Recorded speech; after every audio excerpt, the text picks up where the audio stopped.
nessa caminhada de refletir um pouco sobre a Escritura Sagrada, conhecer um pouco mais da Bíblia, numa perspectiva missional, uma perspectiva onde a gente tende a encontrar qual é a nossa missão dentro do projeto da missão de Deus. E isso faz todo sentido quando a gente recebe notícias que nós estamos num mundo em caos, num mundo tão turbulento, num mundo passando tantas dificuldades, seja aqui no nosso território, ou seja externamente. A gente percebe qual é a urgência, do Evangelho, a urgência de nós termos como resposta a um mundo que promove o ódio, uma sinalização do reino de Deus que promove o amor. Então a gente percebe como isso é urgente na nossa realidade. Por isso vamos orar nesse instante, pedindo a orientação do Espírito Santo, pedindo que o Senhor nos abençoe, trabalhe no nosso coração. Querido Deus, amado Pai, muito obrigado. Obrigado a Deus porque nós estamos reunidos, ó Deus, em Teu nome, unidos pelo Teu sangue, e ó Deus, e nós como igreja do Senhor Jesus queremos conhecê-lo cada vez melhor. Ó Deus, e para isso, ó Pai, revela-nos a Tua palavra, revela-nos, ó Deus, a Escritura Sagrada, para que possamos compreender quem nós somos de fato, ó Pai, quem o Senhor é e qual é a nossa missão nesse mundo diante do Senhor. E assim, ó Deus, possamos viver inteiramente para o agrado do Senhor, viver inteiramente para a glorificação do Teu nome. Ajuda-nos nisso, ó Deus, em nome de Jesus. Amém. Amém. Vamos ler. Hoje a gente vai falar sobre a aula 13, a missão de Deus em meio a uma sociedade de caos, e um texto básico. Primeiro livro de Samuel, capítulo 8, verso 7, que vai dizer assim: o Senhor lhe respondeu: atenda a tudo que o povo está lhe pedindo. Não foi a você que rejeitaram, foi a mim que rejeitaram como rei. 1 Samuel, capítulo 8, verso 7. Nós vimos depois do Pentateuco que nós entramos numa seção da Escritura Sagrada que são os livros históricos. E os livros históricos começam com Josué e Juízes. E a gente viu em Josué e Juízes uma coisa muito importante. E o que é importante? Que depois da lei, Josué vai ser um livro marcado por vitórias, grandes vitórias, pequenas derrotas. E a gente viu uma questão muito importante, que Josué ele tinha a missão de construir uma nação. E essa nação que seria construída seria uma nação a partir de uma ética. Que ética? A Escritura Sagrada. Eles partiriam de uma concepção de sociedade antes de formar a sociedade. Então Josué ele tinha essa incumbência de pegar toda a concepção da lei, e a partir do momento que ele fosse adentrando a terra de Canaã, formando o seu lar, esse lar, essas cidades seriam construídas a partir do padrão, do fundamento da Escritura Sagrada. E a gente percebeu no livro de Josué que isso aconteceu em parte, porque de fato Josué entrou na terra de Canaã, que era a terra prometida, a terra que era para a partir dali emanar a palavra do Senhor para todos os cantos da terra. E em parte isso aconteceu porque Josué entrou, construiu cidades, construiu casas, construiu várias coisas. Só que vem o livro dos Juízes.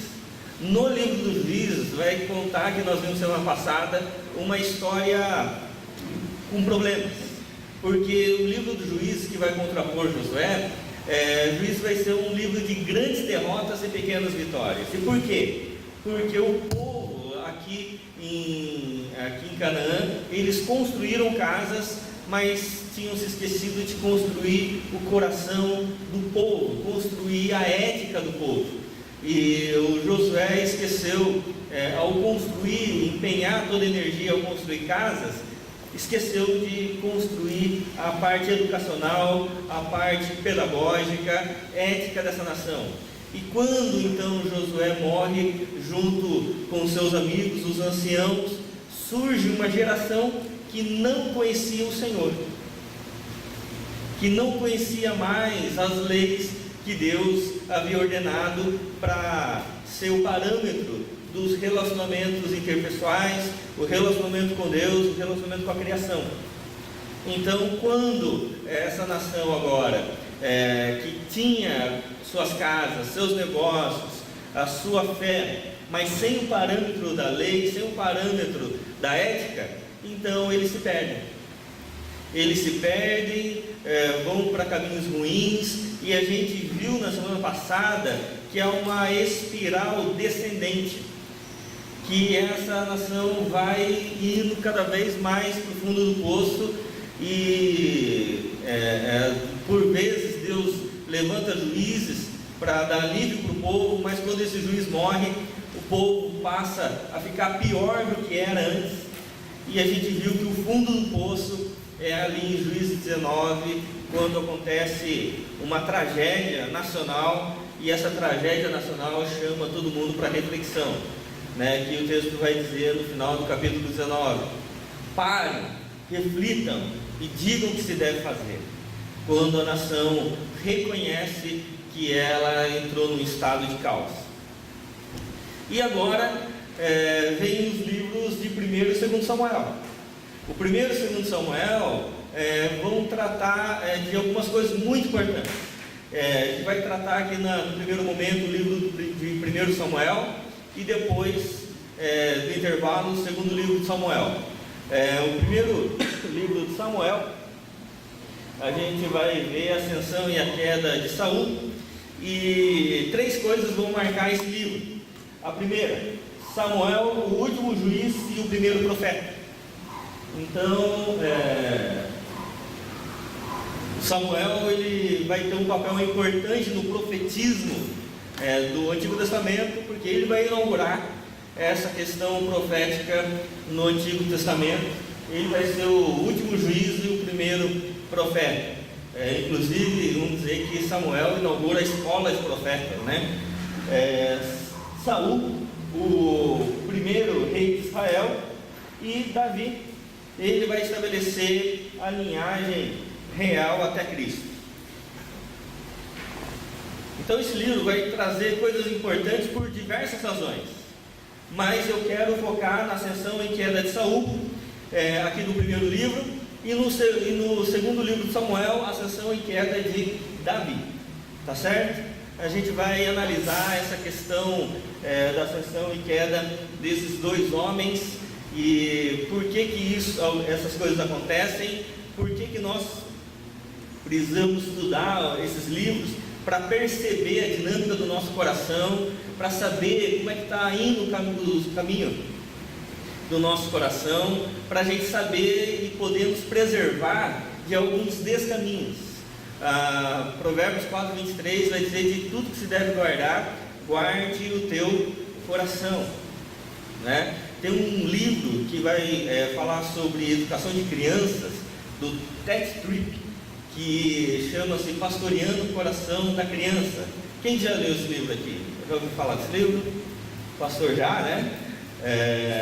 Muito bom livro, um dos melhores livros que eu li sobre educação de filhos, Pastoreando o Coração da Criança. E tanto o Ted Tripp como o David Paulson, eles vão trabalhar que nós precisamos, em termos de aconselhamento e tanto em termos de educação, nós precisamos conhecer o próprio coração, porque na educação você não educa pela atitude que a pessoa tomou, mas pela motivação do coração que gerou uma atitude. Então nós queremos sondar hoje mais a questão do coração, saber quais são os caminhos, os descaminhos do coração, para que a gente possa ser preservado, né, e reorientar o nosso coração segundo o coração de Deus. Então, nesse primeiro momento, aqui com Samuel, eu vou tratar um pouco mais acerca da sociedade de Israel, que estava entrando em caos, porque estava vindo de juízes. Então, eles estavam trazendo algumas marcas ruins no coração. Isso aqui é importante nós percebermos, porque cada cultura ela vai trazer marcas boas e ruins. Cada cultura vai ter aspectos muito bons, mas também aspectos muito ruins. Como também cada família aqui, e cada família tem uma cultura própria, não é? Você chega na casa de alguém, você fica 5 minutos e percebe que a casa tem uma dinâmica diferente da sua, tem algumas ênfases diferentes da sua, tem uma cultura enraizada ali que é diferente da sua. Então, cada família vai ter a sua cultura própria e cultura, que vão trazer marcas boas e marcas ruins. Então, no livro dos Juízes, vão ter algumas marcas ruins que vão ser transportadas agora no livro de Samuel, tá certo? A primeira questão é que era uma sociedade em crise, e havia uma crise na religião oficial, em uma crise na realidade com relação ao sacerdócio e o aspecto profético. No capítulo 2, verso 12 e 13, vai dizer assim, que os filhos de Eli era o sacerdote da época, os filhos de Eli eram ímpios, e não se importavam com o Senhor, e nem cumpriam os deveres de sacerdote para com o povo. Os filhos de Eli tinham grandes dificuldades, o próprio Eli tinha sérias dificuldades, e a religião oficial estava desmoralizada por causa disso. A religião não tinha credibilidade na época.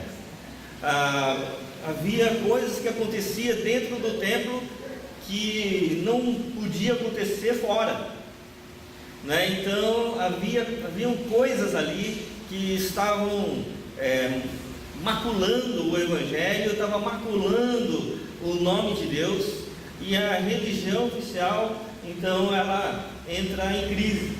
E no capítulo 4, versos 10 e 11, vai dizer assim: então os filisteus lutaram e Israel foi derrotado, cada homem fugiu para sua tenda, o massacre foi muito grande, Israel perdeu 30.000 homens de infantaria, a arca de Deus foi tomada, e os filhos de Eli, Hofni e Finéias, morreram.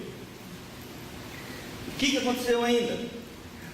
O grande objeto de adoração do povo, que era a Arca da Aliança, que era um instrumento que eles veneravam, porque ali representava a presença de Deus, tanto que os filhos de Eli tiveram a ideia de levar a arca para a guerra, para que, estando com a Arca da Aliança, eles venceriam a guerra, e eles, na realidade, acontece que eles perdem a guerra, e os filisteus tomam a Arca da Aliança. Ou seja, a religião entra em crise. A religião oficial já não tinha a credibilidade, perderam legitimidade, e agora haviam perdido o principal instrumento de adoração no meio do povo. A religião entra em declínio total. E a gente viu semana passada, no livro de Juízes, que quando a religião entra em declínio, a sociedade vai entrando também em declínio como consequência disso. Mas também havia uma crise no modelo político, que era o aspecto real, de realeza.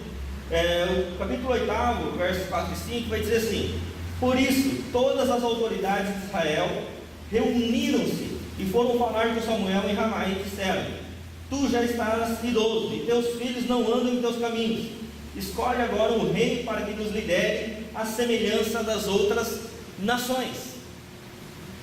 Qual que é o problema com esse texto? O problema era ter rei? Não, o problema não era ter rei. O problema era o quê? Ter um rei conforme as outras nações. Eles queriam um rei porque todas as nações tinham. E no texto que nós lemos, no capítulo 8, verso 7 e 8, nós vimos que Israel tinha um rei. Quem era o rei? o Senhor. Era Deus que era o rei da nação. Mas o povo não estava contente com Deus sendo o rei da nação. Então eles queriam um rei humano.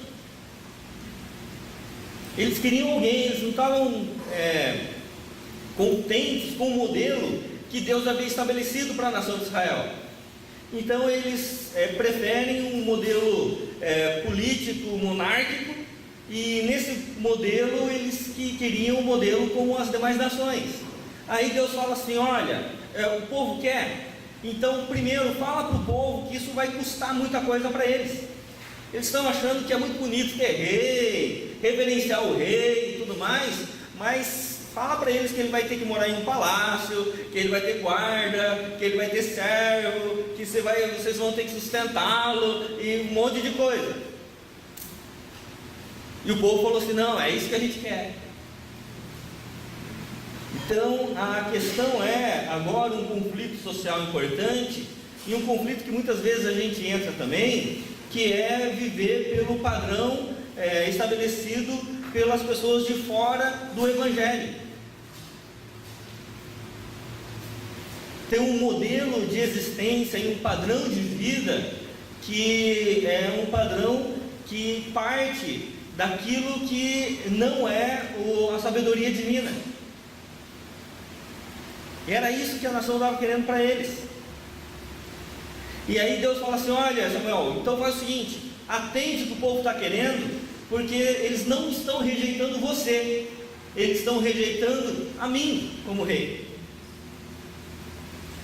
Isso vai acontecer de novo, um pouco mais para frente, em Isaías, no início do profetismo. Isaías é o primeiro profeta, e o texto de Isaías vai começar no capítulo 6, porque os 5 primeiros capítulos é uma introdução. Então, o capítulo 6 vai começar o texto de Isaías dizendo o quê? Falando assim: no ano da morte do rei Uzias, eu vi o Senhor assentado sobre um alto e sublime trono. Por que o texto vai começar desse jeito? Porque Uzias tinha sido um grande rei, um rei excepcional, e ele havia morrido. E quando Uzias morre, a nação fala assim: e agora? Quem que vai nos liderar? Quem vai governar a nossa nação? E aí a nação de Israel resolve fazer algumas coisas. Eles resolvem fazer uma aliança com o Egito, a nação de Israel. Para quê? Para que a nação do Egito o protegesse, caso os assírios ou os babilônios quisessem tomá-los. E aí a confiança do coração da nação de Israel estava nessas alianças internacionais, que essas alianças com as demais nações ia trazer segurança para a nação. E aí Deus fala assim: Isaías, fala para o povo que eu tenho uma mensagem para eles. E aí começa dizendo: no ano da morte do rei Uzias, eu vi o Senhor assentado sobre um alto e sublime trono. E qual era a visão? Que o Senhor estava sentado sobre um alto e sublime trono, e havia anjos, arcanjos ao redor do trono, que tinham 6 asas, não era isso? Com 2 voavam, com 2 cobriam os pés, e com 2 cobriam o rosto. E o que eles cantavam? Santo, Santo, Santo é o Senhor dos exércitos. E a partir do trono, Deus chama Isaías para a missão profética na nação de Israel, porque a nação tinha um rei. O rei era o Senhor. É por isso que quando a nação começa a pedir um rei, isso passa a ser ofensivo para a nação de Israel, para Deus de Israel. É por isso que lá no Salmo 106, verso 15, Deus, fazendo referência a esse momento, Ele vai dizer assim, que Ele concedeu o que a nação de Israel pediu, mas Ele fez a nação de Israel definhar a alma, porque eles queriam viver a partir do padrão de fora e não do padrão da revelação de Deus. Só como está distribuído aqui o livro de Samuel.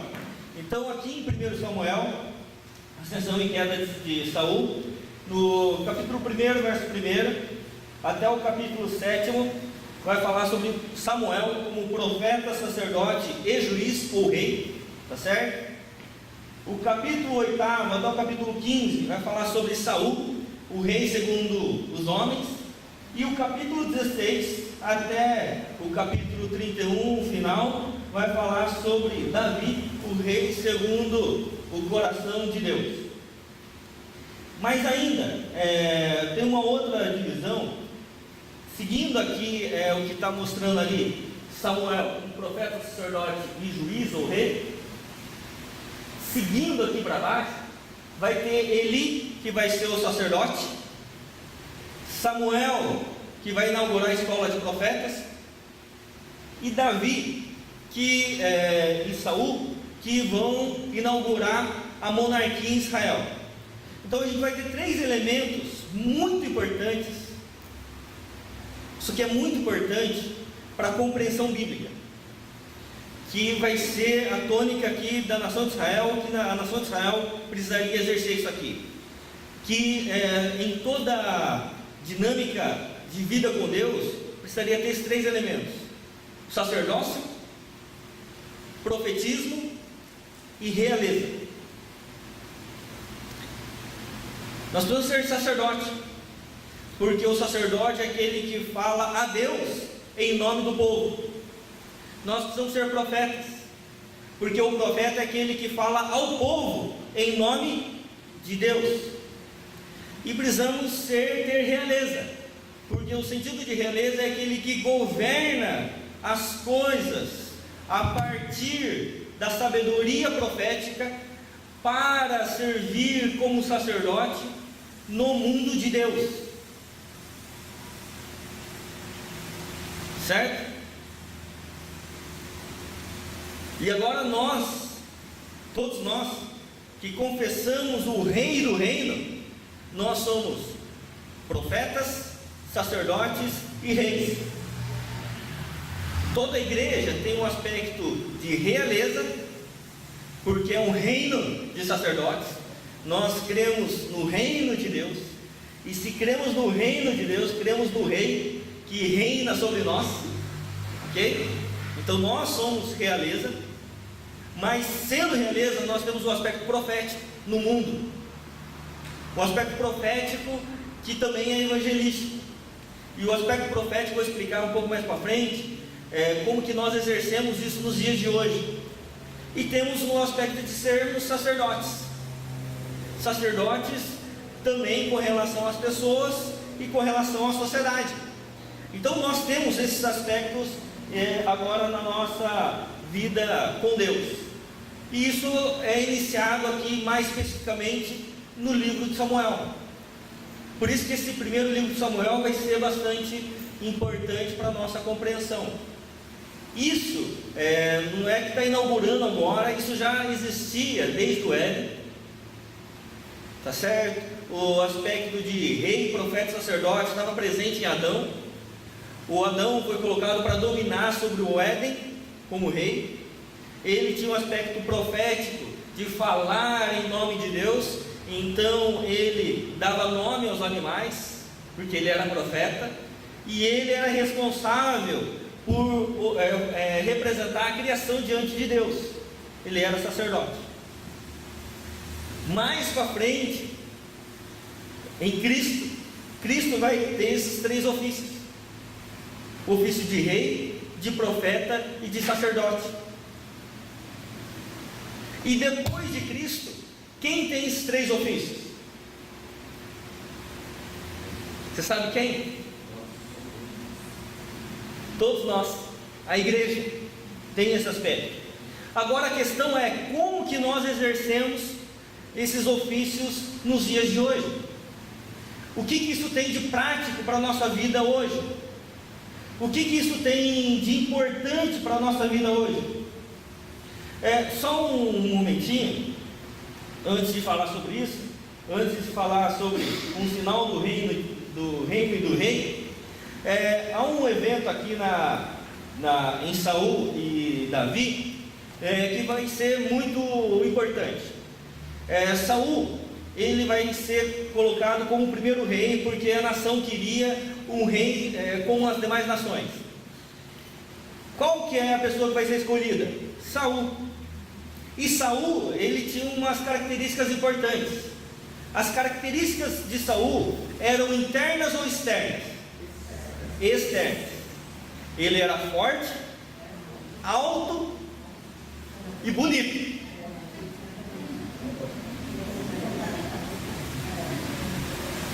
Então, quem falou assim, olha, quem que a gente vai escolher como rei? O Saul. Ainda mais que o rei naquela época tinha que ir para a batalha, então tinha que ser alguém forte, né? Eu me lembro, quando era muito criança, na época do Collor. O Collor foi um dos meus primeiros heróis. É verdade, tem que confessar o meu pecado. Eu assim, era vidrado no Collor. Eu sentava para ouvir o jornal com os meus pais e eu via que o Collor ele era lutador de judô. Ele andava de avião a jato, lembra disso? Ele andava de jet ski. Ele era o caçador de marajás, lembra disso? Dessas propagandas? Meu, é o cara, todo bonitão, forte, não sei o que. É esse cara que tem que ser presidente do país.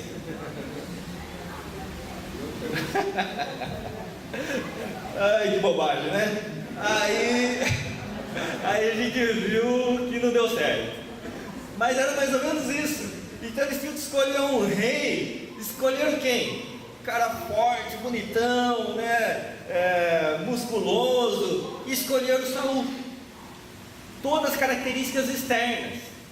Só que Deus levanta um outro rei, que não era um rei segundo as características externas, mas conforme as características internas do coração. E quem que era esse? Davi. Davi era baixinho. Quem fica fazendo bullying com um baixinho como eu, saiba que Davi era baixinho, né? Então a gente está tranquilo.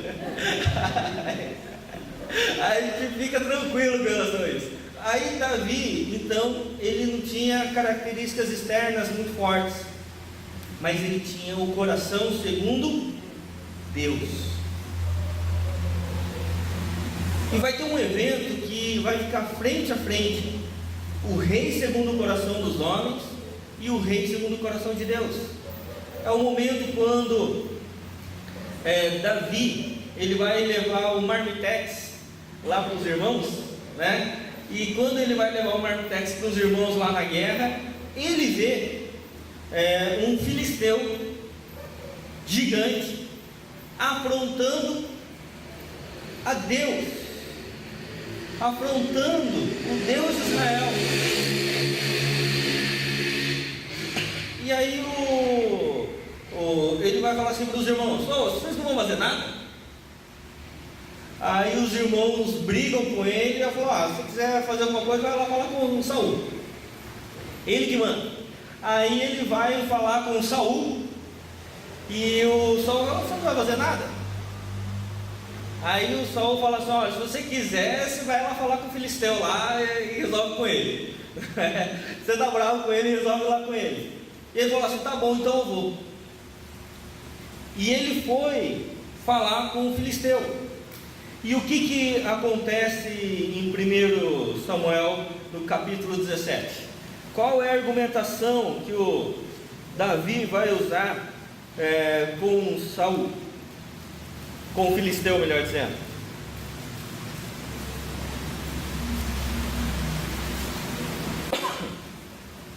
O filisteu dá risada, de Davi, e no verso 45 Davi vai responder. Davi, porém, disse ao filisteu: você vem contra mim com espada, com lança e com dardo, mas eu vou contra você em nome do Senhor dos Exércitos, o Deus dos exércitos de Israel, a quem você desafiou. Hoje mesmo o Senhor o entregará nas minhas mãos. Eu o matarei e cortarei a sua cabeça. Hoje mesmo darei os cadáveres do exército filisteu às aves do céu e aos animais selvagens. Ele vem e assume o trono no segundo livro de Samuel. E a gente vai ver a ascensão e queda de Davi. A gente viu a ascensão e queda de Saul.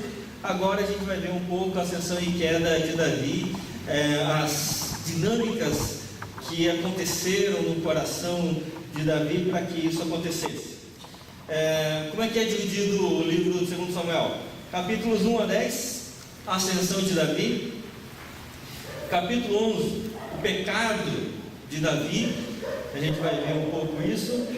E capítulos 12 a 24, tribulações de Davi.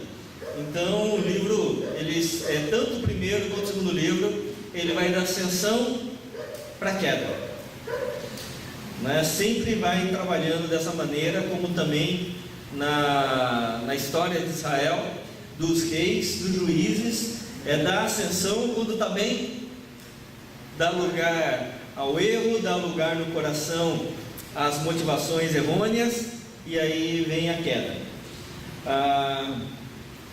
Ascensão e queda de Davi. Esse gráfico mostra os capítulos aqui, Segundo Samuel, ascensão de Davi, rei sobre Judá, e depois ele vai ser rei sobre todo Israel. Capítulo 11, o pecado de Davi, e os capítulos 13 a 20, turbulências, punição, e vai trabalhar aqui uma questão muito interessante que eu vou trabalhar também, que é a queda, mas depois a possibilidade da restauração, punição e restauração, e os últimos atos e palavras de Davi, que é um quiasmo, aquela estrutura e moldura que a gente não vai ver isso agora, E aí Davi em Hebrom e depois Davi em Jerusalém, tá certo? Então esse é o quadro mais amplo, aqui do segundo livro de Samuel. Isso aqui tudo eu vou passar depois para a Fernanda, e a Fernanda passa para vocês. Vocês receberam as primeiras, quantas? 10? 8? 12? Por aí. Todo mundo recebeu? Não? Então, se não recebeu, pode perguntar para a Fernanda, que eu mandei em PDF para ela manda para vocês, tá bom? Então, tudo que está aqui, vou mandar em PDF para a Fernanda. Pastor, acho que ninguém pegou porque ele não sabe quem é Fernanda, é Katsui, tá? Katsui. É verdade, é a Katsui, tá bom? Ou a Fernanda ou o Fábio, conhece o Fábio? Também não, Pois é isso. Então, se vocês perceberem, aqui, entre a ascensão e as turbulências de Davi, está um fato que é a queda de Davi. Um momento onde Davi, ele já é rei, e a nação já tinha uma projeção mundial, era uma nação que estava gozando de um período de fartura, um período que a nação tinha realmente se tornado uma grande nação. Então algumas coisas começaram a acontecer no coração de Davi, aquelas convicções que ele tinha no passado começaram a estremecer, e ele começou a dar lugar a outras questões que ele não tinha experimentado ainda, coisas que ele ainda isso não tinha entrado no coração dele ainda. E como é que começa a queda de Davi? Então a gente vai falar aqui sobre os passos de uma queda, que começa com a terceirização da responsabilidade. No capítulo 11, verso 1, vai dizer que na primavera, época em que os reis saíam para a guerra, Davi enviou para a batalha Joabe com seus oficiais e todo o exército de Israel, e eles derrotaram os amonitas e cercaram Rabá. Mas Davi permaneceu em Jerusalém. Ou seja, era a época dos reis saindo para a guerra. Quem era o rei? Davi. Então, onde que era para o Davi estar? Na guerra, junto ao seu exército. Mas Davi fica em Jerusalém. Ele começa a terceirizar a sua responsabilidade. Coisas que era para ele fazer, ele deixou de fazer. É a mesma coisa na família. Na família há coisas que o homem precisa fazer. Não tem? E não adianta um homem deixar para depois e protelar e esperar que a mulher faça. É o homem que tem que fazer. As responsabilidades dadas por Deus, que é ele. Ele é o sacerdote do lar, tá certo? Como também tem coisas que a mulher precisa tomar atitude e fazer. Então, às vezes, nós terceirizamos essas questões. Uma coisa que eu acho seríssimo hoje, a gente terceirizar a educação. Porque o homem e a mulher trabalham e tem uma agenda cheia, então a gente terceiriza a educação. Quem que educa? A escola. Mas a escola é o lugar de educação? Não. A escola vai profissionalizar. A educação vem de onde? Dos pais. De casa, né? É em casa que se aprende. Biblicamente, é em casa. A fé aprende-se aonde? Na escola bíblica dominical? É em casa. Mas hoje a gente vive um momento de terceirização. A gente terceiriza a educação para a escola e terceiriza a fé para a igreja. Por quê? Porque o pai e a mãe não têm tempo. Não é? Não é assim? Então, aqui começa com a terceirização da responsabilidade. Mas vai continuar, que é o abuso de privilégios. Aí vai dizer no verso 2, Davi estava lá em Jerusalém, sem fazer nada. Uma tarde, Davi levantou-se. Uma tarde. Um rei que acorda de tarde. Está errado um negócio desse, né? Uma tarde, Davi levantou-se da cama e foi passear pelo terraço do palácio. Bom, tá bom, eu não vou para a guerra, mas se vai ficar em Jerusalém, tem que fazer o quê? Trabalhar. É o rei, é o responsável pela nação. Imagina vocês terem um presidente que não trabalha. O que acontece com a nação? Só imagina, né? Aí a nação perece, né? Então, o que acontece é que o Davi começa a deixar entrar algumas coisas no coração que ele não deixava antes. Davi era o cara que cuidava das ovelhas do pai, ia lá levar o marmitex para os irmãos. Se ele via alguma coisa injusta, ele ia lá e enfrentar o gigante Golias, se necessário fosse. Ele era o cara que tomava a frente das questões. Mas quando ele se torna rei, então ele começa a perceber que ele pode terceirizar sua responsabilidade, que ele pode dormir até mais tarde, e depois de dormir, ele pode levantar e passear no terraço e ver o que ele não deveria ver, né? Por quê? Porque essas questões começaram a entrar no coração de Davi. Por isso que um dos grandes desafios que nós temos não é viver em meio às turbulências, é viver desfrutando de conforto. O que desvia o coração do homem não são as dificuldades.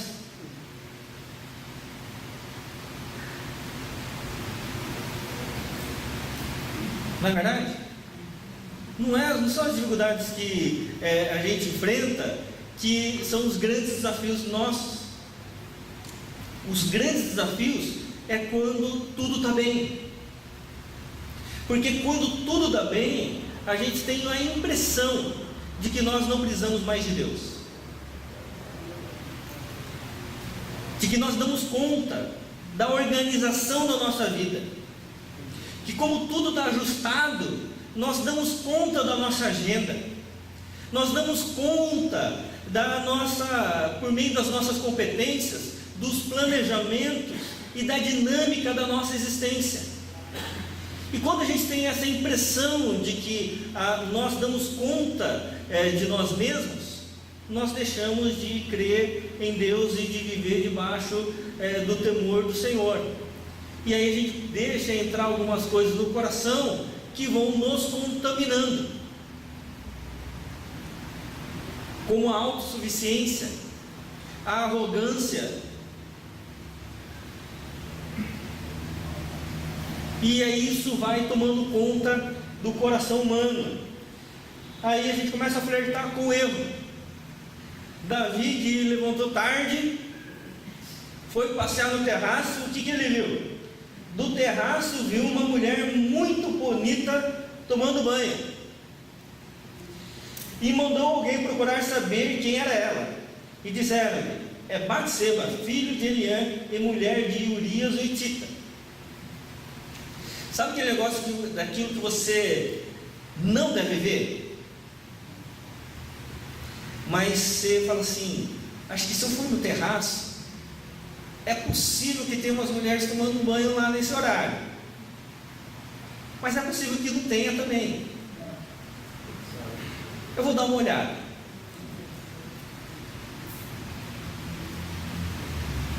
E aí a gente começa a flertar com o erro.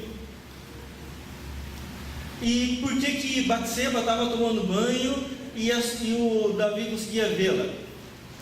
Porque era tarde. À tarde os homens estão fazendo o quê? Naquela época? Trabalhando. E todo mundo trabalhava no mesmo horário.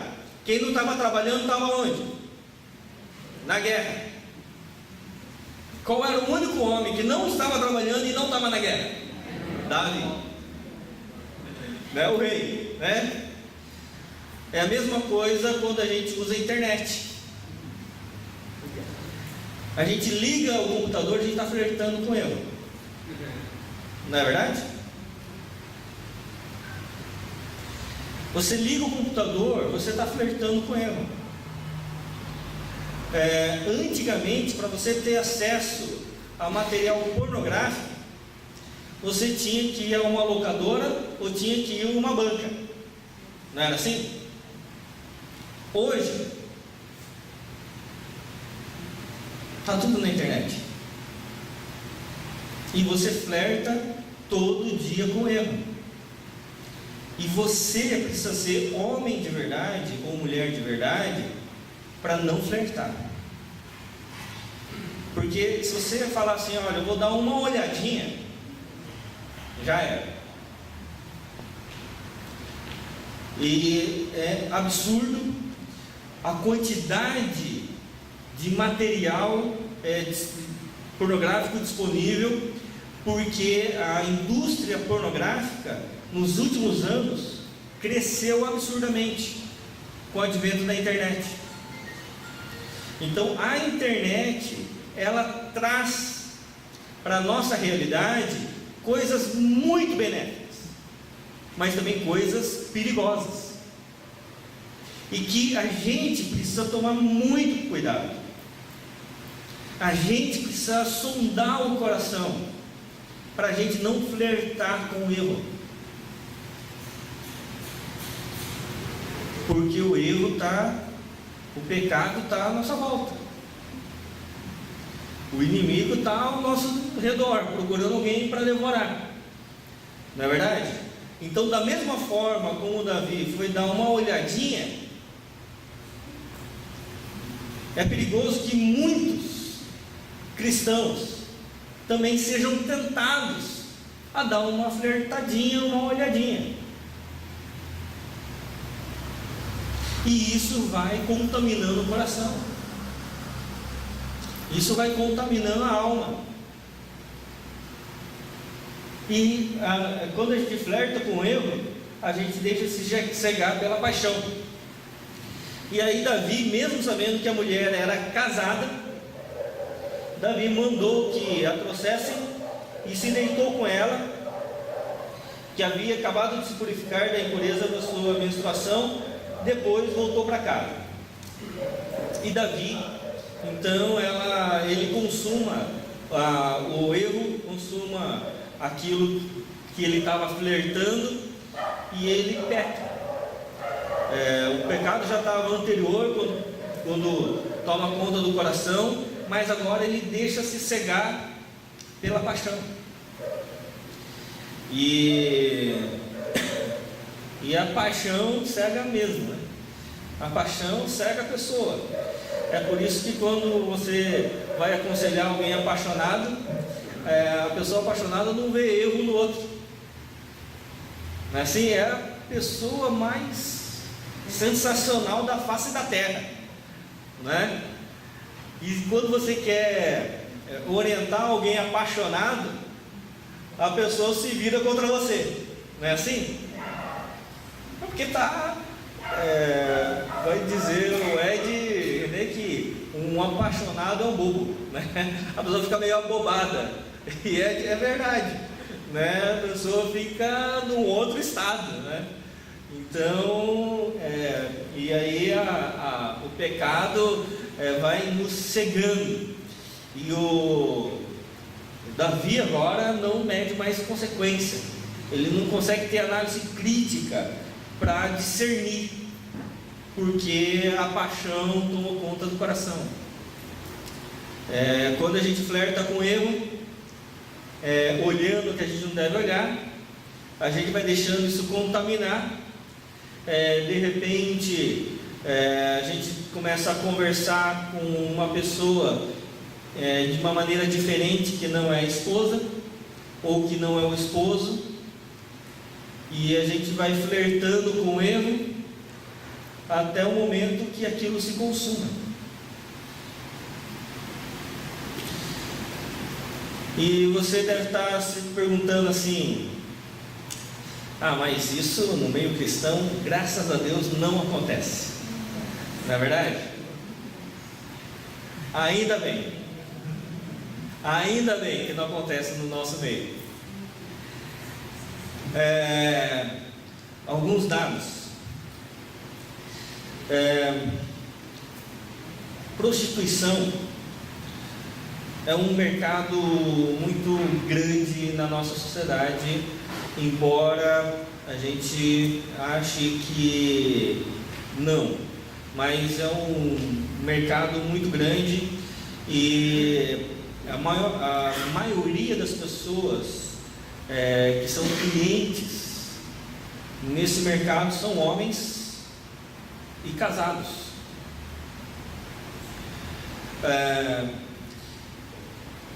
Os cristãos não estão imunes a isso. Também são afetados por essa questão. Então, essa paixão que vai cegando tanto homens quanto mulheres também, essa questão não nasce de uma hora para outra. Ela vai crescendo a partir do momento que a gente vai dando brechas no nosso coração e deixando coisas entrarem em cada um de nós. É por isso que a gente precisa tomar muito cuidado com aquilo que a gente vê, com aquilo que a gente permite que entre no nosso coração. A gente precisa tomar muito cuidado com os programas que a gente vê, porque de repente a gente está assumindo algumas concepções de vida que são danosas. É por isso que Efésios vai dizer assim, Filipenses melhor dizendo, vai dizer assim: tudo que é verdadeiro, tudo que é puro, tudo que é amável, tudo que é justo, tudo que é de boa fama, se alguma virtude há, se algum louvor existe, seja isso que ocupe o vosso coração.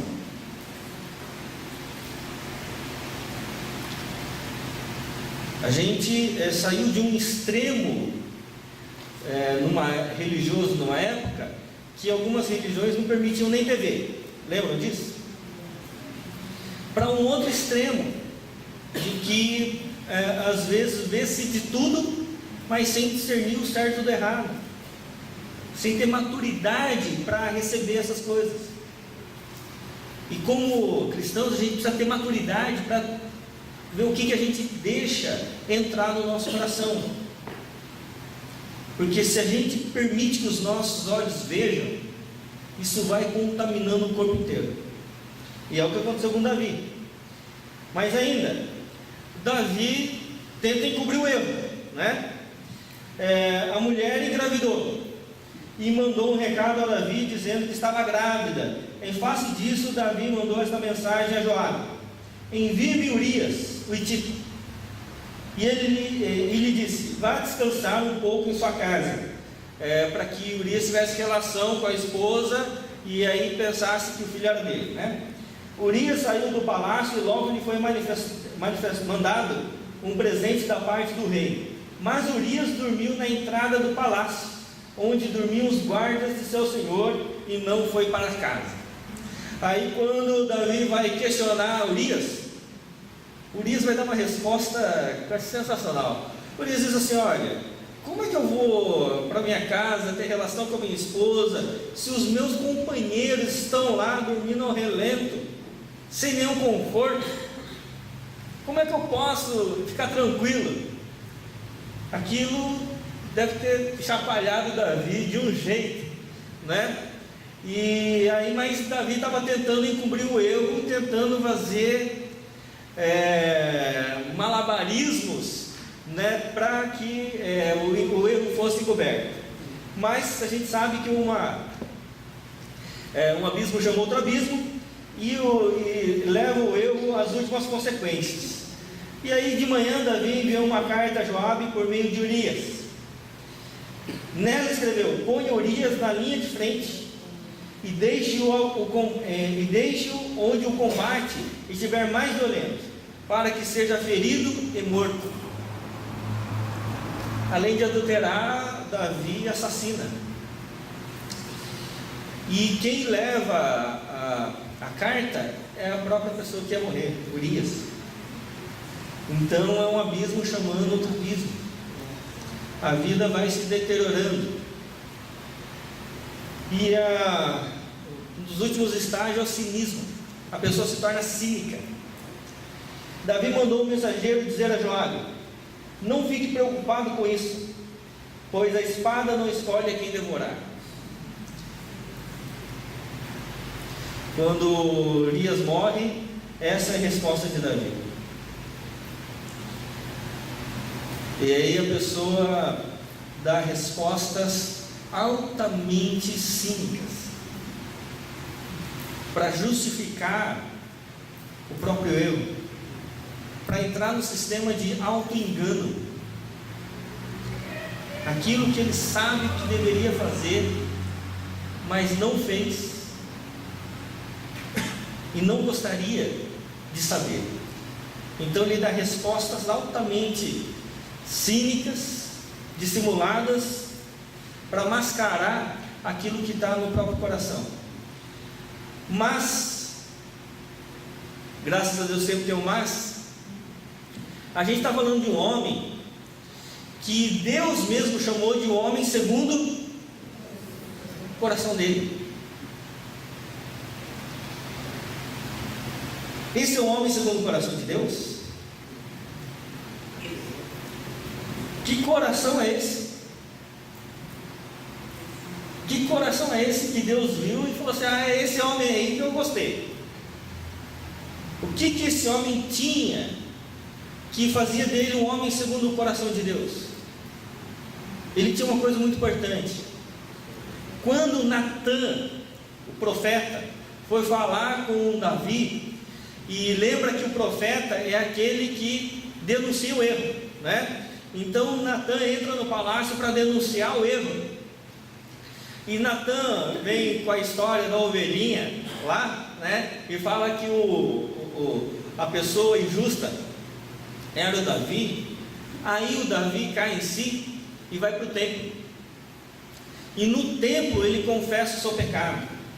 E um salmo que Davi escreve nesse momento é o Salmo 32, que vai dizer assim: como é feliz aquele que tem suas transgressões perdoadas e seus pecados apagados.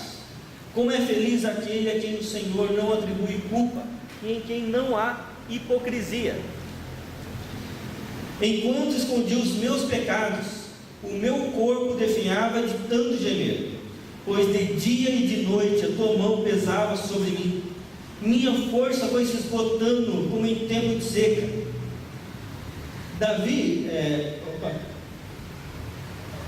Então reconheci diante de ti o meu pecado e não encobri as minhas culpas. Eu disse: confessarei as minhas transgressões, e tu perdoaste a culpa do meu pecado.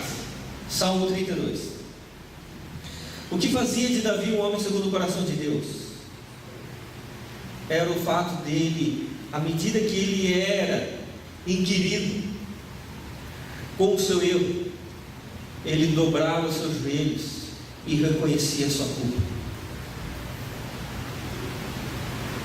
Ele poderia estar no pior estágio, que é o cinismo, mas ele se dobrava como um pecador, como todos nós somos, e se levantava como um homem restaurado por causa do perdão de pecados. Davi era restaurado, e à medida que ele era restaurado, então sua vida toda era sarada. Da mesma forma como foi um processo a queda de Davi, Davi tinha a capacidade de abrir o coração também para receber o perdão dos pecados, para receber a graça de Deus. É por isso que não há pecado tão grave na vida de cada um de nós que o sangue de Jesus não tem o poder para nos perdoar, que o sangue de Jesus não tem o poder para nos restaurar. É por isso que mesmo que um casamento tenha sido afetado pelo problema conjugal, adultério, possa ter sido atingido por diversas questões, só há uma coisa que de fato restaura: é o sangue do Cordeiro.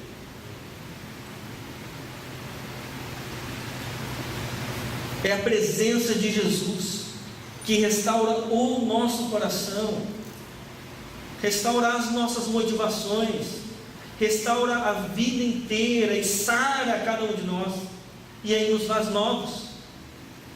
E como novos, aí nós vivemos uma nova realidade, e é possível a restauração, é possível a cura, é possível novamente o reatar da aliança de Deus nos relacionamentos e na vida, mas somente através da presença de Jesus em nós, através da presença do pecado que foi perdoado. Por isso que ele vai dizer: confessarei as minhas transgressões ao Senhor, e tu perdoaste a culpa do meu pecado.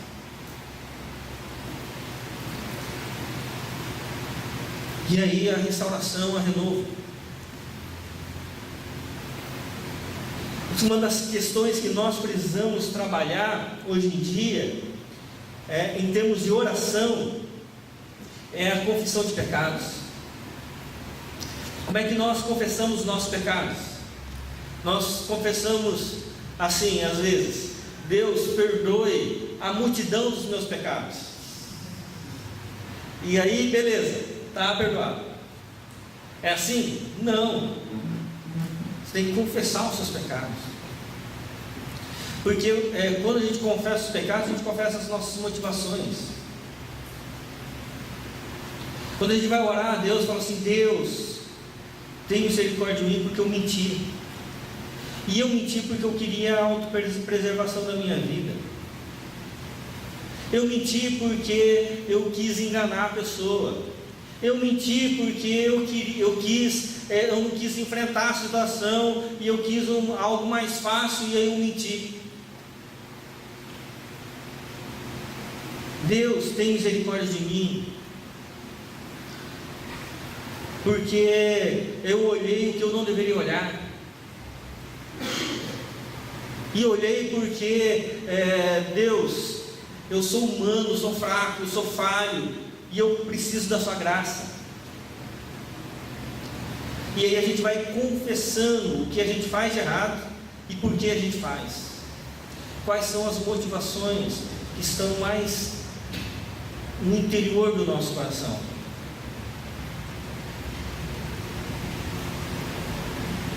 É por isso que o Davi, ele vai dizer aqui antes, que enquanto escondeu os seus pecados, e toda a terra saberá que há Deus em Israel. Todos que estão aqui saberão que não é por espada ou por lança que o Senhor concede vitória, pois a batalha é do Senhor, e Ele entregará todos vocês em nossas mãos. Davi falou isso antes de entrar para lutar contra o Golias, porque ele confiava que verdadeiramente Deus ia entregar Golias nas suas mãos. Porque Davi, embora ele fosse pequeno, ele tinha uma grande fé. Embora exteriormente ele parecesse frágil, interiormente ele era um gigante.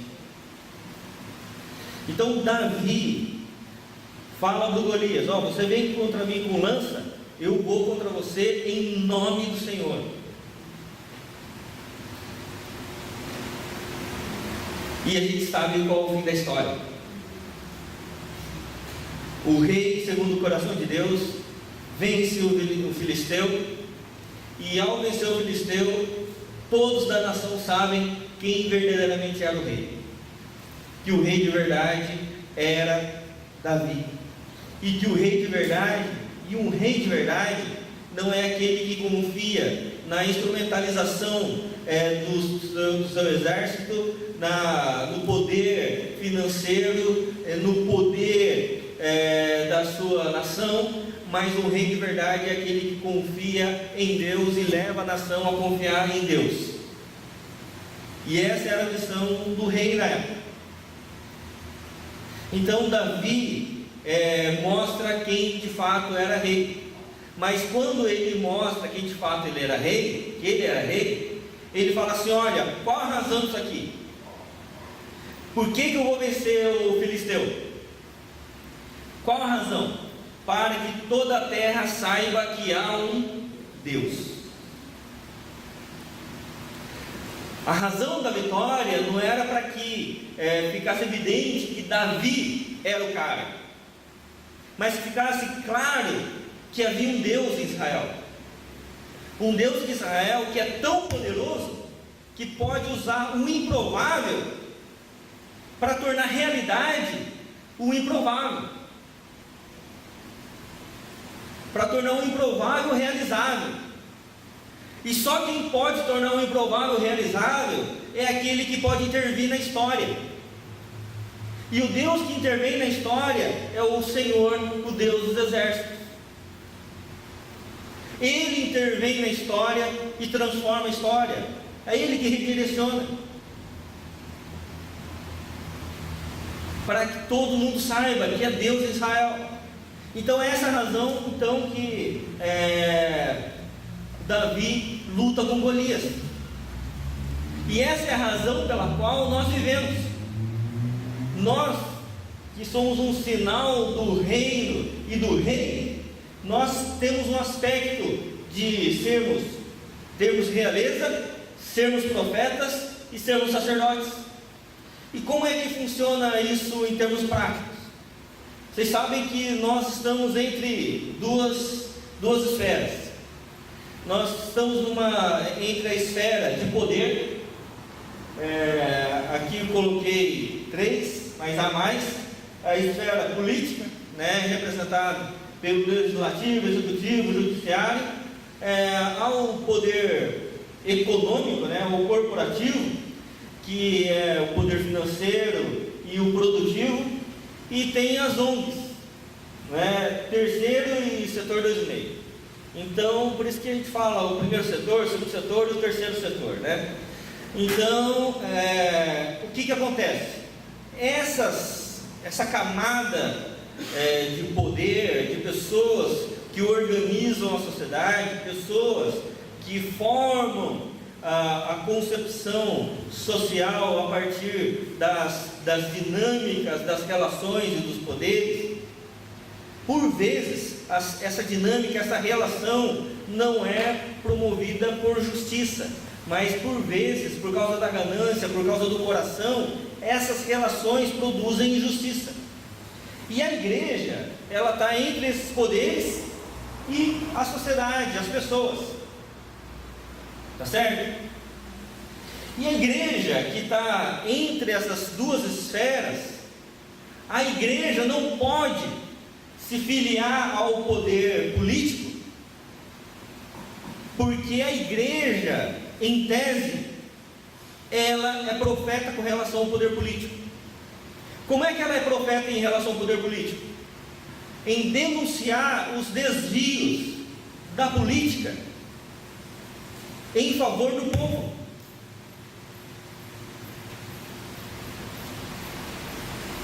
A igreja fica sempre em favor daqueles que estão sofrendo. E a igreja tem uma voz profética com relação aos poderes que estão desviando a justiça. Então, se no poder político, a igreja tem uma coisa a dizer para aqueles que desviam a justiça e promovem injustiça. Uma voz profética de denúncia do erro.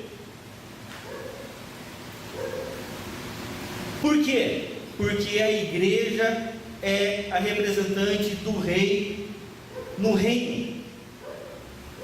A igreja, ela tem um papel importante no mundo, no seu aspecto constitutivo, de dizer assim: olha, a igreja, ela não está interessada somente em captar pessoas e trazê-las para dentro, mas está interessada que as pessoas aqui dentro tenham uma nova consciência e possam exercer o ofício profético lá fora, o aspecto sacerdotal lá fora e o aspecto real.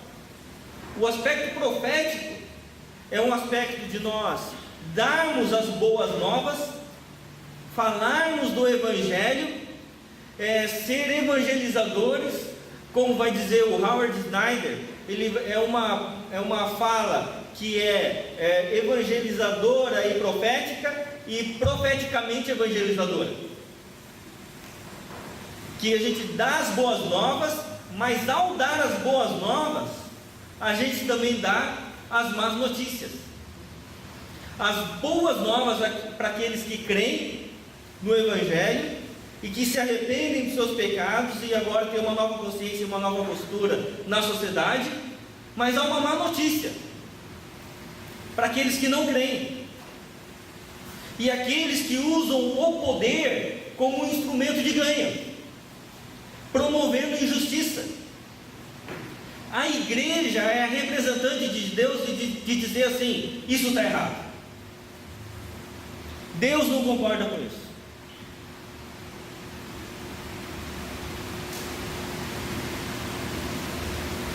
O ganho ilícito é abominação diante de Deus. O ganho ilícito é abominação contra os filhos de Deus. Por quê? Abra em Apocalipse, capítulo 18.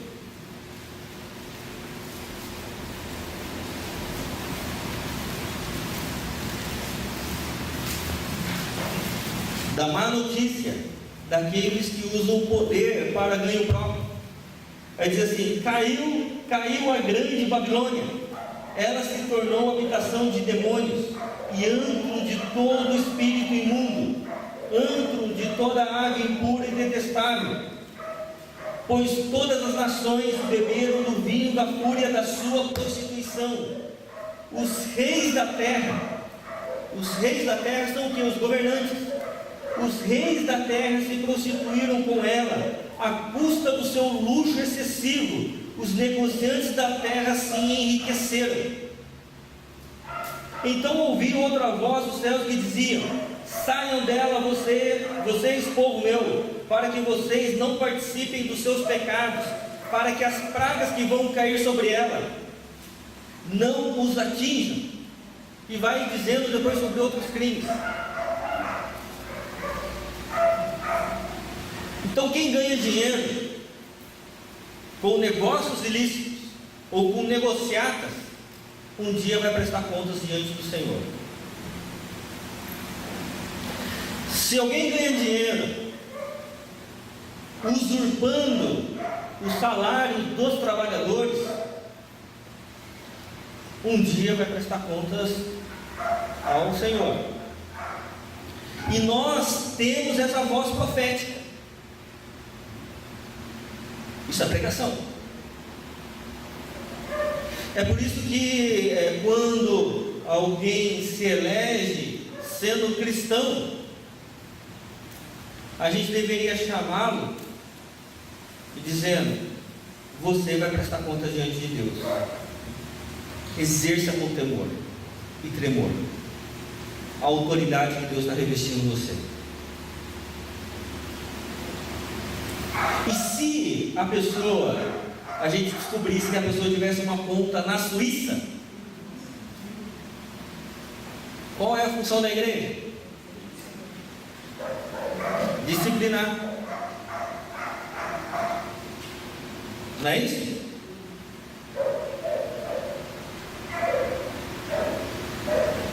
É por isso que a igreja não faz conluio político. A igreja não precisa de bancada evangélica. Por quê? Porque a igreja não tem nada a ver com política. A igreja é profeta com relação aos políticos. Porque toda vez que houve uma união entre a igreja e o Estado, houve desvio. A igreja é que fiscaliza a política. Ou deveria fazer assim? Ou deveria ser assim?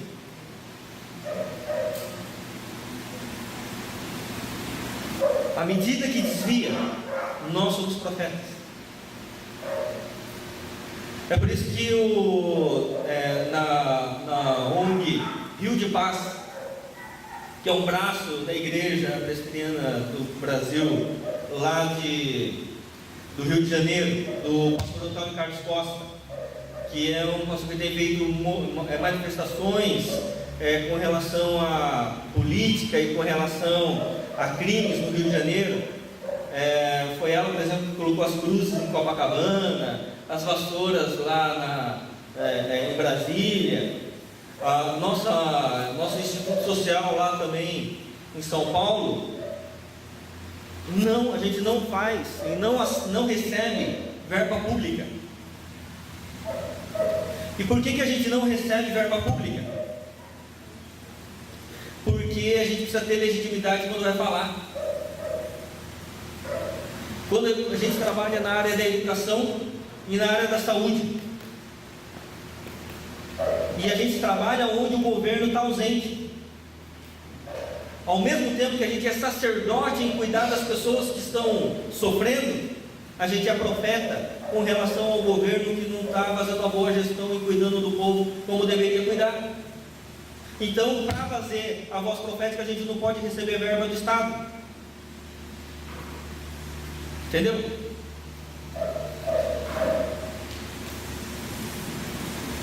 E aí, quando a gente percebe essa questão, a igreja ela tem que ser autônoma. Por quê? Porque ela é um sinal do reino de Deus e do rei, com relação aos poderes que estão constituídos na nossa sociedade e com relação às pessoas que estão carentes do Evangelho. Então a gente é sacerdote com relação às pessoas, profetas com relação às pessoas, dando as boas novas, acolhendo as pessoas nas suas aflições. Mas a gente também é profeta e sacerdote com relação aos poderes. E ao agir dessa maneira, nós manifestamos a realeza de Deus que está em nós. E aí a igreja é rei, profeta e sacerdote. Nós também podemos ser assim na nossa sociedade. não só a igreja como organização ou como instituição, mas nós como cristãos.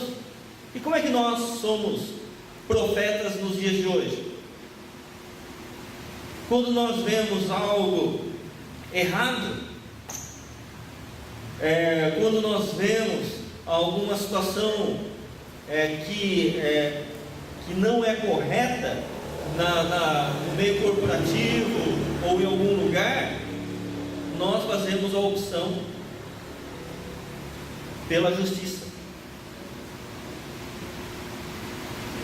Nós fazemos a opção pela justiça.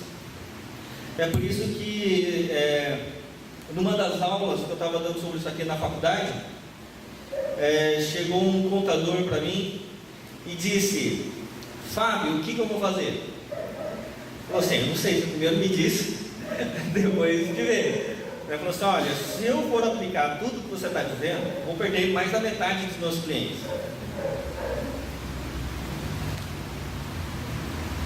Ele falou assim: é uma decisão difícil que você tem que tomar, mas você tem que tomar a partir da questão de quem você ama mais.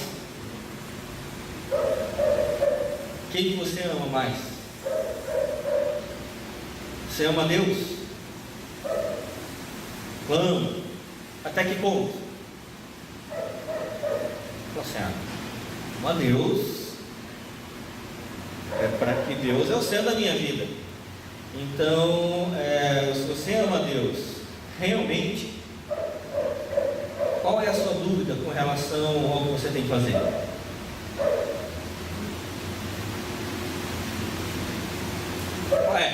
Não tenho. E foi embora, né? Por quê? Porque há coisas que não tem como a gente negociar.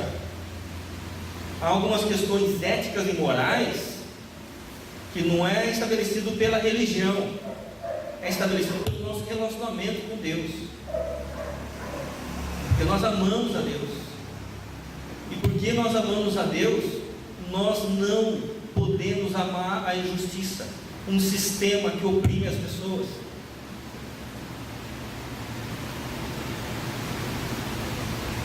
Nós não podemos concordar com situações danosas à sociedade.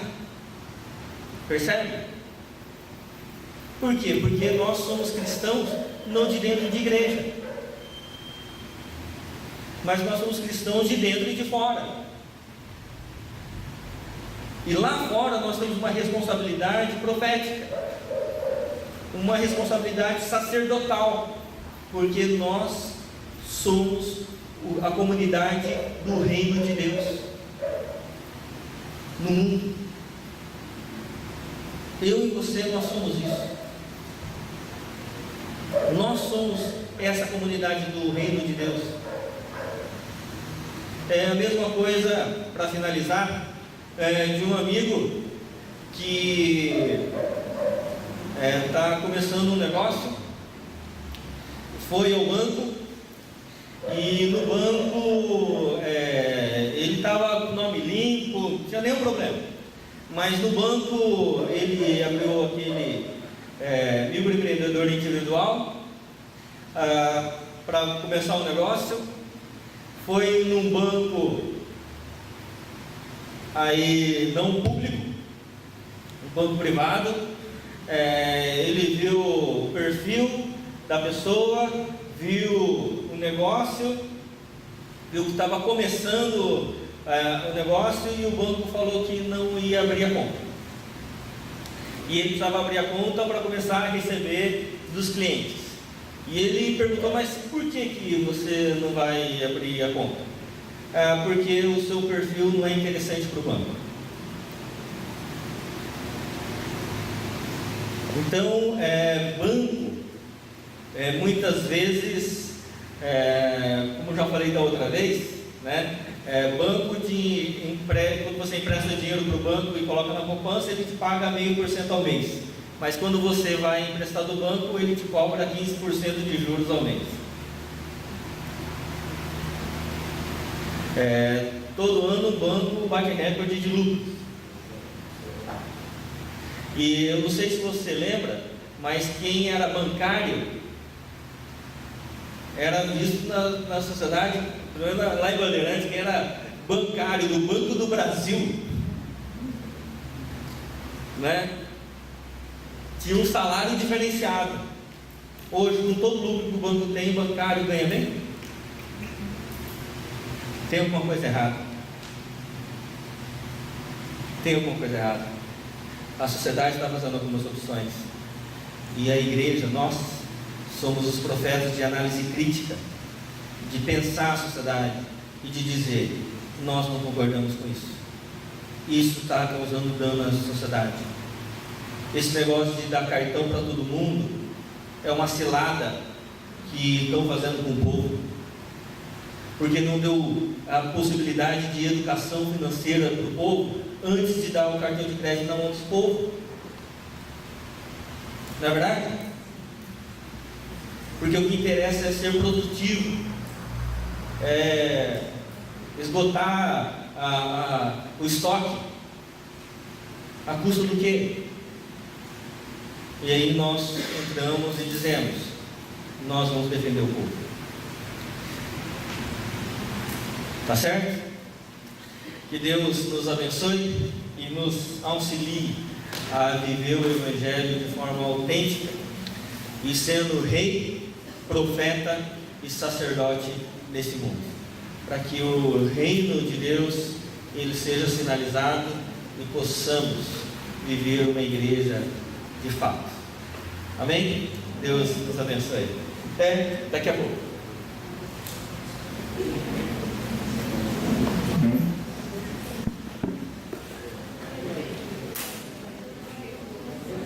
Pessoal, a gente vai tomar um cafezinho. Queria agradecer a... O corpo definhava de tanto gemer. Na versão revista atualizada vai dizer que os seus ossos envelheciam. Era como se ele tivesse câncer nos ossos, o fato dele não confessar os seus pecados. Então, o que nos faz homens e mulheres segundo o coração de Deus? Nunca errar? Não. É ao errar nós reconhecemos a nossa humanidade e reconhecemos a nossa pecaminosidade e levantarmos homens e mulheres restaurados por Deus. Aí nós somos restaurados pelo Senhor, porque isso nos faz novos, homens e mulheres novos, restaurados pela graça de Deus. É por isso que aqui no segundo livro de Samuel vai ser trabalhado essa questão mais pessoal da vida de Davi. E Davi, daqui para frente, do capítulo 12 para frente, a vida dele vai se tornar uma loucura. Por quê? Como consequência de todos esses erros. Embora Deus já tivesse perdoado o seu pecado, mas algumas consequências ainda ressoaram na sua vida e na sua família. Ressoaram na nação, inclusive. É a mesma coisa com a gente. A gente erra, Deus perdoa os nossos pecados, mas as consequências, muitas delas permanecem. Muitas delas continuam ressoando. Mas diante de Deus, Deus já perdoou. Mas agora nós precisamos assumir a responsabilidade do erro que nós cometemos. E restaurar a confiança, restaurar a credibilidade, restaurar relacionamento, restaurar um monte de coisas. É por isso que o livro de Samuel, que é o livro dos reis, no primeiro livro, tratando da nação, vai tratar essa dinâmica de nós vivermos na sociedade. Agora aqui vai ter essa dinâmica da gente viver com a gente mesmo, com o nosso próprio coração, com as nossas próprias motivações. É por isso que eu gosto de uma fala do Ricardo Barbosa, um pastor de Brasília, que ele vai dizer o seguinte: que quanto mais humanos somos, mais espirituais nos tornamos. Porque à medida que nós conhecemos a nossa humanidade, nós reconhecemos a nossa dependência do divino. Então a gente precisa conhecer a nossa humanidade. Quais são as nossas fraquezas? A gente precisa reconhecer qual é o nosso calcanhar de Aquiles, não é? Qual é o nosso ponto fraco, que a gente pode cair. E reconhecendo a nossa fragilidade, a nossa humanidade, a gente orar e viver sempre, constantemente na presença do Senhor. Uma das questões que se tem trabalhado bastante hoje em dia é mentoria, e mentoria pastoral, porque normalmente pastor cuida de todo mundo e o pastor não é cuidado por ninguém, né? Então hoje trabalha-se o conceito muito de mentoria pastoral, de pastores que cuidam de pastores. E isso é importante, isso é algo crescente. A gente vê várias manifestações de grupos de mentoria de pastores. Então, por vezes, eu venho, antes de vir para cá, passo em Vinhedo, onde tem um grupo de jovens pastores. Não sei por que eles me aceitam, mas eles são de jovens pastores, e que a gente tem um grupo de mútuo pastoreio, onde os pastores dizem quais são as suas grandes fragilidades morais, aonde é a sua fragilidade em termos de pecado, onde ele é mais frágil. E aí há um mútuo pastoreio. Por quê? Porque no cristianismo a gente tem que trabalhar a partir da verdade e não da máscara. Amém? Porque a Bíblia vai falar: confessai o pecado uns aos outros. E para confessar pecado não é para o pecado virar fofoca, é porque todos nós reconhecemos que somos humanos e todos nós temos nossas fragilidades. Então é na comunidade da fé que nós somos pastoreados. Não vai confessando seu pecado para qualquer um não, hein? Vai toma cuidado com quem você confessa, né? Tem que formar um pacto aí antes de confessar, tá certo? Que nem no grupo de pastores lá é um pacto, tá certo? Por quê? Porque é um ambiente onde todo mundo é pastor, vai saber como é a dinâmica pastoral, todo mundo sabe o contexto de ser pastor, a agenda pastoral, né? Todo mundo sabe. Então a gente forma um grupo de pastoreio e de mentoria, tá certo? Mas a gente precisa caminhar nessa direção, porque para mim um dos erros aqui em Davi é que ele foi ascendendo, e quando ele ascendeu, se tornou rei, ele se tornou uma pessoa não pastoreável, e algumas coisas foram entrando no coração que não foram trabalhadas, não foram confessadas durante o processo, foram confessadas somente depois que veio a queda. E quantos homens e mulheres de Deus estão no processo e precisam ter esse trabalhado do coração, precisam ter esse cuidado do coração consigo e confessar mesmo com alguém, para que alguém o mentorie, para que isso se torne terapêutico,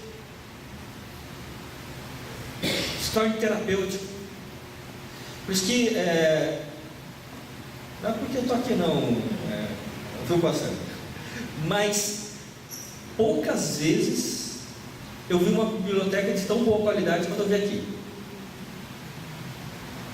Em termos de aconselhamento pastoral, das igrejas que eu vou por aí, a bibliografia daqui é excepcional,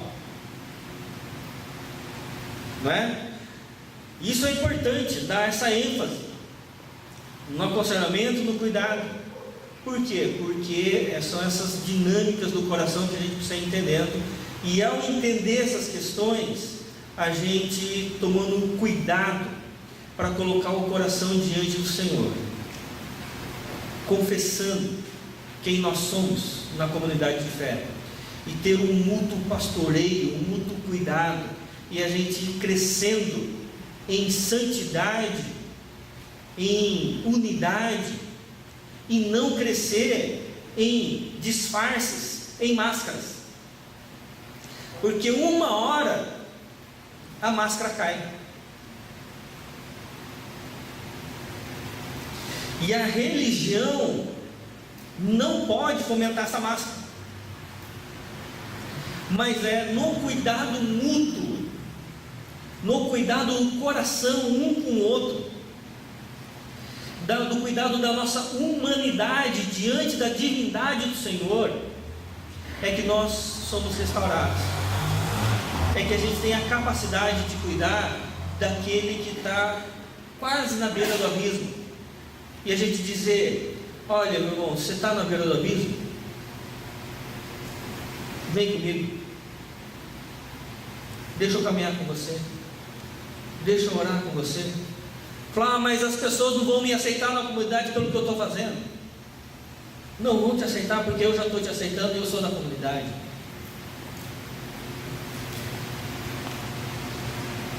E aí ter esse tratamento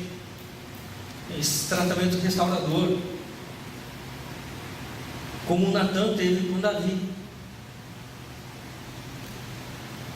E à medida que a gente vai tendo esse cuidado do coração, então a gente vai reconhecendo a nossa dependência do Senhor, e aquilo que era câncer nos ossos se torna vida novamente.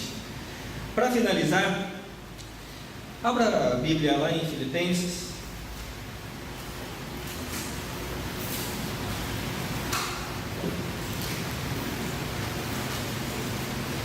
no capítulo 4, o verso de número 7. E a paz de Deus, que excede todo entendimento, guardará o coração e a mente de vocês em Cristo Jesus. Finalmente, irmãos, tudo que for verdadeiro, tudo que for nobre, tudo que for correto, tudo que for puro, tudo que for amável, tudo que for de boa fama, se houver algo de excelente ou digno de louvor, pensem nessas coisas. Ponham em prática tudo que vocês aprenderam, receberam, ouviram e viram em mim, e o Deus da paz estará com vocês. Guardem o coração. Que amanhã, feriado aqui em Sorocaba, né? Aqui também? Amanhã é feriado. Aproveite o tempo. Aproveite com a família. Mas aproveite, tire um tempo. Faça uma reflexão acerca do seu próprio coração, dos lugares mais escorregadios do seu coração, e coloque diante do Senhor e diga: Deus, tenha misericórdia de mim, não permita que os meus pés vacilem, e que você possa confessar quais são os lugares escorregadios do seu coração, e que Deus proporcione a você pessoas que você possa dialogar e também crescer junto, com amigos, família, você possa crescer junto em espiritualidade, na verdade que é o Senhor. Amém? Vamos orar? Santo Deus, nós reconhecemos, ó Deus, a nossa humanidade. Ó Deus, uma humanidade que o Senhor sabe que é falha, que é pecadora, que por natureza o nosso coração sempre pende para aquilo que é errado. Ó Deus, homens sensacionais como Davi também escorregaram, também falharam. E ó Deus, e se homens como Davi, como Abraão, como Moisés, tantos homens grandiosos, ó Deus, falharam, nós também, ó Deus, reconhecemos a nossa fragilidade e a nossa total dependência da Tua graça. Por isso, ó Deus, que o Senhor continue sustentando cada um de nós. O Senhor é aquele que sonda os corações, Pai. Por isso, ó Deus, que o Senhor sonde o coração de cada um de nós. E que, ó Pai, que o Senhor veja aqueles lugares no nosso coração que são lugares sombrios, lugares escorregadios, lugares, ó Deus, onde muitas vezes, ó Pai, o nosso coração é facilmente ludibriado pelo pecado, pela tentação. Peço, Deus, que o Senhor derrame do Seu Espírito, a fim de, ó Deus, que esses lugares, ó Pai, sejam, ó Pai, lugares iluminados pela Tua Palavra, e assim, ó Deus, possamos pensar naquilo que é excelente, ó Deus, possamos pensar naquilo que, ó Pai, de verdade, ó Pai, guarda o nosso coração e a nossa mente com a Tua paz. Por isso, ó Deus, que à medida que o Senhor sonde, que o Senhor também cure os corações, cure os relacionamentos, cure a vida, Pai, para que possamos viver debaixo da Tua graça, do Teu amor, ó Pai, vivendo uma vida sem máscaras e vivendo uma vida na verdade da Tua palavra e do relacionamento com o Senhor. Ensina-nos a confissão, que o Senhor nos ensine a confessar os nossos pecados e a tratar o pecado um do outro, através do amor do Senhor, ó Pai, da compaixão, ó Pai, que o Senhor sente por nós, e assim, ó Deus, possamos viver, ó Pai, como irmãos e irmãs na fé, numa comunidade terapêutica. Em nome de Jesus, ajuda-nos, abençoa-nos, ó Pai, e que o Senhor nos dê um feriado abençoado na Tua presença. Que o Senhor nos dê, ó Pai, momentos de alegrias, ó Pai, com a nossa família, momentos de felicidade com amigos, momentos, ó Pai, intensos na Tua presença, e que o Senhor nos faça, ó Pai, nos leve, ó Deus, a Tua paz, e nos leve, ó Deus, a viver o Teu Evangelho na plenitude da Tua presença. Em nome de Jesus, é que nós oramos agradecidos. Amém. Amém. Amém, irmãos. Deus abençoe e possamos aproveitar o feriado amanhã e passar um bom tempo em família. O pessoal vai dar em tempo. Se a gente tem alguma pergunta? Tem alguma pergunta? O pessoal vai para o Paraguai, né? Dava para resumir de novo a ascensão de pedra de sal, os principais pontos? A ascensão de Saul começa com, primeiro, o chamado de Deus para que ele fosse o rei. A aparência, o fato da nação se apoiar em Saul, não pelo chamado, mas se apoiar por aquelas questões exteriores, a aparência física, a força e a beleza. E a queda é o momento em que Saul, ele dentro já da realeza, ele apoia a nação na sua força, e a sua força vai ser confrontada com a guerra contra os filisteus e Golias, quando surge alguém mais forte que ele, né? E a queda é quando Davi é chamado para ser rei, Isso é colocado face a face com Saul, né, no capítulo 17. E Saul, a queda dele é quando ele resiste a esse chamado de Davi e ele tenta minar Davi por diversas situações, inclusive atentando contra a vida de Davi. E quando Deus tira o espírito do Senhor dele e coloca um espírito maligno da parte de Deus, e inclusive Deus vai usar Davi para amenizar esse mal, quando ele toca a harpa, né, para amenizar esses problemas, e mostrando vários momentos quando o homem de Deus está diante do rei do coração de Deus com o rei do coração dos homens, frente a frente, tanto na guerra quanto na questão da espiritualidade. E aí Saul, ele vai se deteriorando.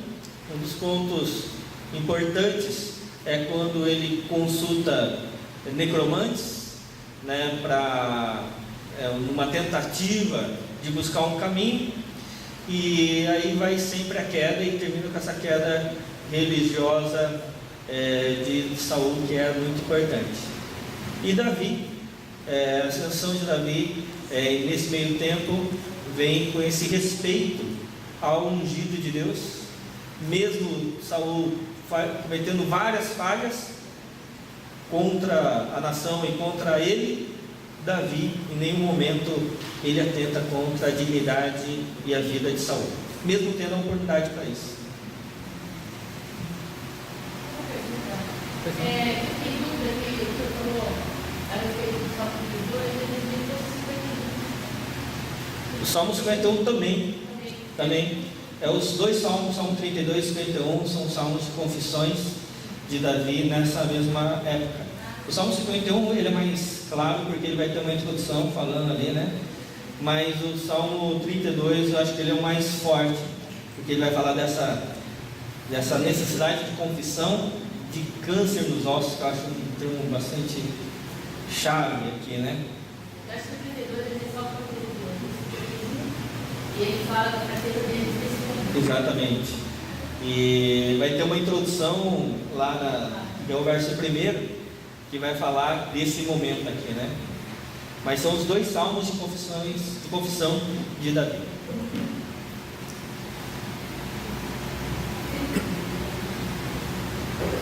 Mais alguém?